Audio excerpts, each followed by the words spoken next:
পতিত জীবের বন্ধু জয় জয় গৌরচন্দ্র কারণ্য করুণা ইন্দু গৌর আমার পতিত জীবের বন্ধু। ইন্দু মানে কি? ইন্দু মানে কি? চাঁদ।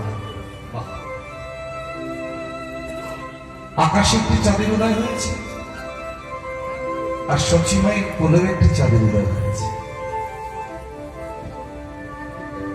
1407 শতাব্দে শুভ ফাল্গুনী পূর্ণিমা তিথি অর্থাৎ দোল পূর্ণিমার দিনে আমার ভগবান শ্রীকৃষ্ণ চৈতন্য মহাপ্রভুর আবির্ভাব হয়েছে। মাথায় রাখবেন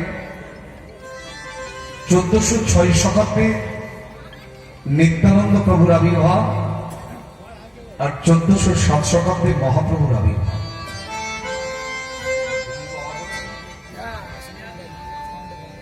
জয়নিতাই আওয়াজ হচ্ছে। এক শতাব্দ মানে এক যুগ, আর এক যুগ মানে হচ্ছে 12 বছর। গৌরহরি থেকে নিতাই চাঁদ কত বছরের বড় এই তো প্রমাণ পেয়ে গেলেন। 1406 শতাব্দে নিত্যানন্দ প্রভুর আবির্ভাব আর 1407 শতাব্দে মহাপ্রভুর আবির্ভাব। তাহলে কত বছরের বড়? এক শতাব্দ মানে এক যুগ, এক যুগ মানে 12 বছর। 12 বছর। আর যিনি মহাপ্রভুকে আনয়ন করেছিলেন তিনি মহাপ্রভুর থেকে 52 বছরের বড় ছিলেন। তিনি কি? তিনি হলেন ঠাকুরানা ঠাকুর আমার শ্রী অদ্বৈতাচার্য। আজকে একদিকে আকাশের চাঁদের উদয় হয়েছে, আর একদিকে সচিমায়ের কোলে চাঁদের উদয় হয়েছে। তো বৈষ্ণব মহাজন টিকা করছেন আজকে যিনি গৌরচন্দ্র বা গৌরচন্দ্রিকার কলম ধরেছেন তিনি হচ্ছেন ডক্টর মহানন্দ ব্রহ্মচারীজি। আমরা জানি স্বামী বিবেকানন্দ আমেরিকার শিকাগো শহরে গিয়েছিলেন। এটা বেড়ে সকলেরই জানা, যারা লেখাপড়া করেছেন, আবার অনেক সময় শুনেও অনেক কিছু জানা যায়। কেন গিয়েছিলেন? বিশ্ব ধর্ম সম্মেলনে। তারপরে আরো দুজন ব্যক্তি গেলেন। এই দুজনের নাম আমরা অনেক পরে জানতে পেরেছি। একজনের নাম যেদিন থেকে মায়াপুর ইস্কন মন্দির প্রতিষ্ঠা পেল সেদিন থেকে জানতে পারলাম, প্রভুপাদ ভক্তি বেদান্ত সরস্বতী মহারাজ। আর একজন হলেন ডক্টর মহানন্দ ব্রহ্মচারীজি, যিনি আজকে টিকা করছেন জয় জয় গৌরচন্দ্র কারণ্য করুণা ইন্দু গৌর আমার পতিত জীবের বন্ধু। আকাশের চাঁদের সঙ্গে আমার গৌর চাঁদের তুলনা করছে। আকাশে চাঁদ উঠলে কি হয়? মায়েরা খুব ভালো করে কথাগুলো আস্বাদন করো, এগুলো আমার কথা নয়, ডক্টর মহানন্দ ব্রহ্মচারীজির কথা। আকাশে চাঁদ উঠলে শাপলা ফুল পরিস্ফুটিত হয়। শাপলা চেনো তোমরা? শালুক চেনো? শালুকটাকেই শাপলা বলা হয়, আবার অনেকে নালও বলেন। বর্ষার শেষ দিয়ে শরতের আগে দিয়ে জলের মধ্যে পরিস্ফুটিত হয়। এটা কিন্তু কেউ রোপণ করে না, কেউ সৃষ্টি করে না, আপনা আপনি জলের মধ্যে ফুটে ওঠে। দেখবে দুর্গাপুজোর আগে থেকে দিয়ে। এখন ওই শাপলাটাকে নিয়ে শাপলার ফুলটাকে ফেলে দেওয়া হয়, যদিও ফুলটা খাওয়া যায়।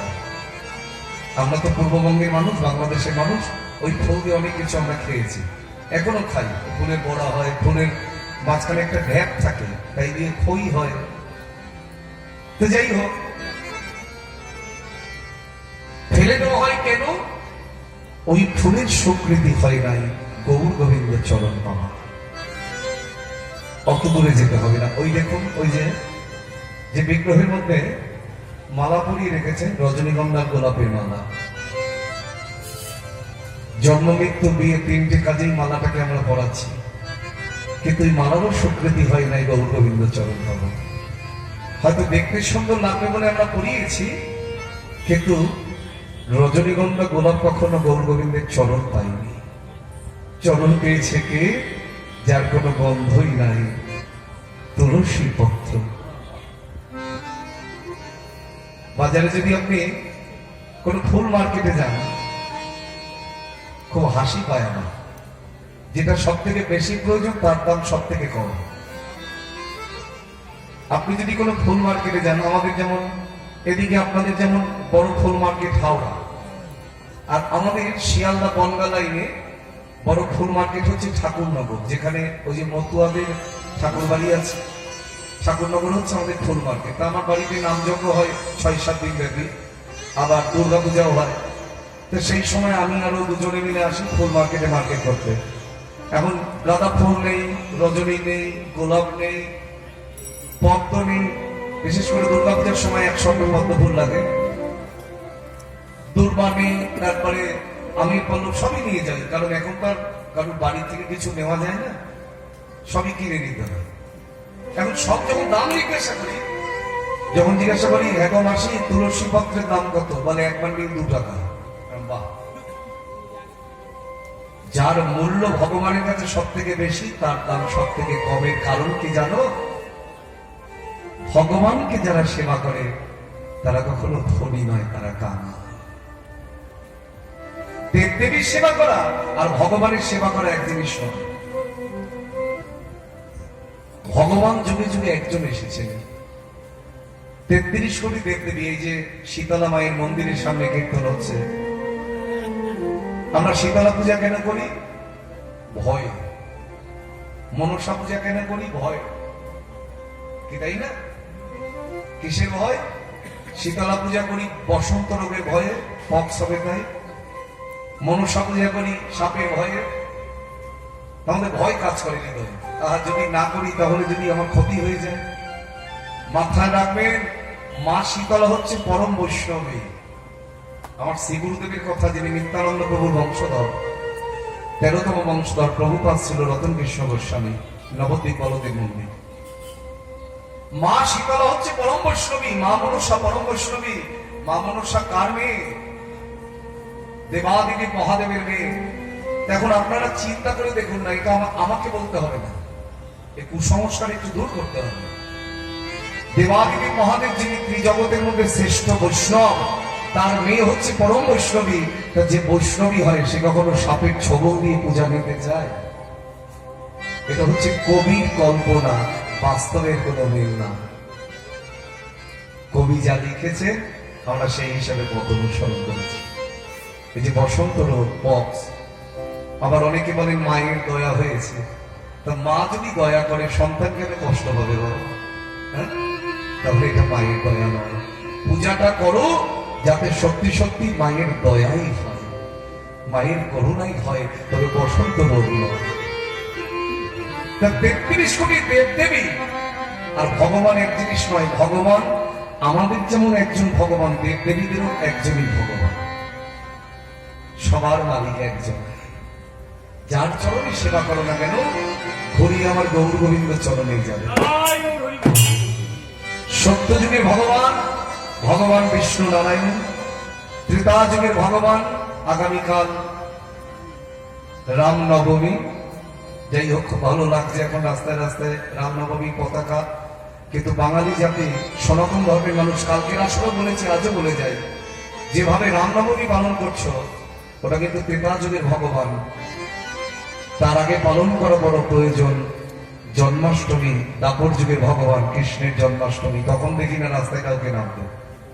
তারপরে সব থেকে বড় উৎসব হিন্দু বাঙালিদের কাছে, সনাতন ধর্মের মানুষের কাছে, অন্ততপক্ষে বাঙালি জাতির কাছে, সেটা হচ্ছে দোল উৎসব, যেদিন আমার মহাপ্রভুর আবির্ভাব। রাধা কৃষ্ণের মিলিত তনু। রামনবমী অবশ্যই করবে, সেও তো ভগবান। সেটা ত্রেতা যুগে, ও তো অনেক আগে কথা। এতদিন আমরা বলেছিলাম রামকে, এখন হঠাৎ করে যাই হোক রামকে মনে পড়েছে। তো রামকে যখন মনে করেছে, দাপর যুগও মনে করো, আবার কলিযুগকেও মনে করো। রাম আদি অবতারে ক্রোধে নানা অস্ত্র ধরে অসুরের করিল সংহার। এবে অস্ত্র না ধরিবে প্রাণী কারণ না মারিবে, একমাত্র হরি নামে চিত্ত শুদ্ধি হইবে সবার।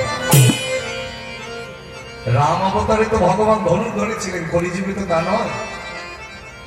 কলিযুগ হচ্ছে শান্তির জায়গা, আমরা অশান্তি করে ফেলেছি। কলিযুগে বোমা নয়, কলিযুগে পিস্তল নয়, বন্দুক নয়, গুলি নয়, লাঠি নয়। কলিযুগে একমাত্র অবলম্বন মুখে করো না আর হাতে করো কাজ। একমাত্র কৃষ্ণ নামই হচ্ছে মূল ফল। কে নিয়ে এসেছিলেন এই নাম মাথায় করে? যদি গৌরাঙ্গ না হতো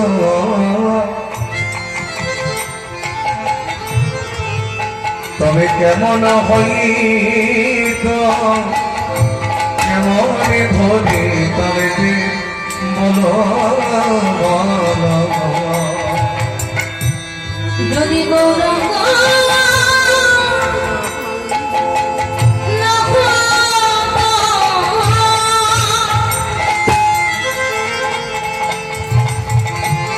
তবে কেমন হইত,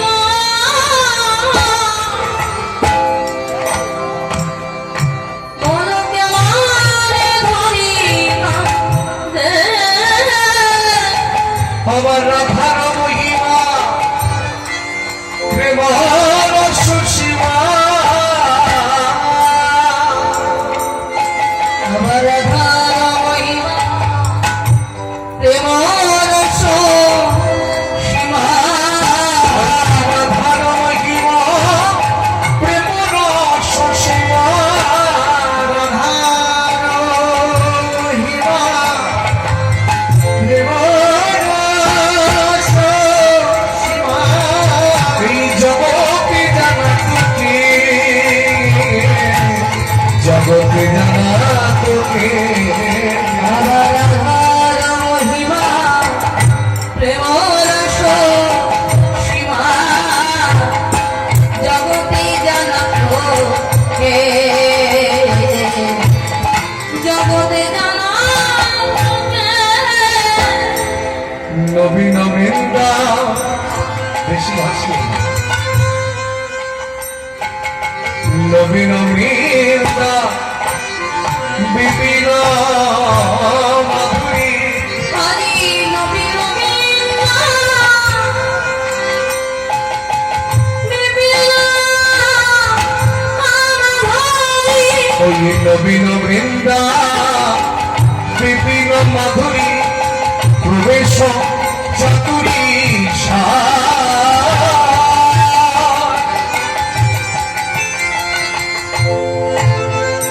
আমার বড় যুবতী ভাবের ভাবতী সকতি হইত। আর বড় যুবতী ভাবির ভাবতী সকলে হইত তার। তোমরা গাও কোন সে গৌরাঙ্গীর গোল সরল করিয়া মন রে। তোমরা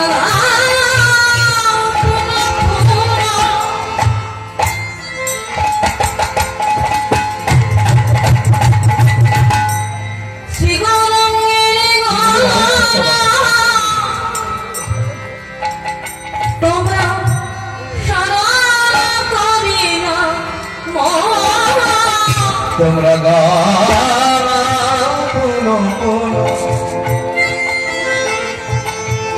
সে গৌরাঙ্গীর গোল সরল করি আমার। আগারে ভব সাগরে এমন দয়ার না দেখি আর একটু জম।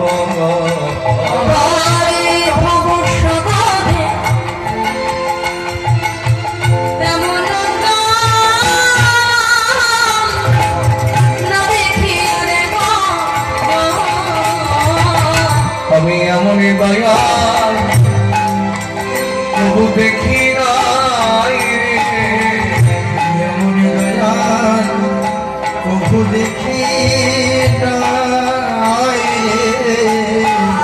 আমি এমনই দয়াল তবু দেখি নাই রে। আমি আমার দয়া তবু দেখি নাই রে। জীবনে জিতে সে কি পারি, আমি এমনই দয়াল তবু দেখি নাই রে। জনে দিচ্ছে সে দে কৃপা করে, এমন দয়াল দেখি নাই রে। জীবনে জিতে সে কি পারি, আমি কামালি বলি আমার তুমি রাখিল না। যেতে সুরে কৃপা করে। আমি কামালি বলি আমার তুমি রাখিল না। যেতে সুরে কৃপা করে। সে যে কামালির ঠাকুরি হইয়েছে, সে কৃপা করে, সে কামালির ঠাকুর হইয়েছে। সে কৃপা করে। আমার দয়া তবু দেখি নাই রে। কি বলছেন? আচ্ছা কি সমস্যা?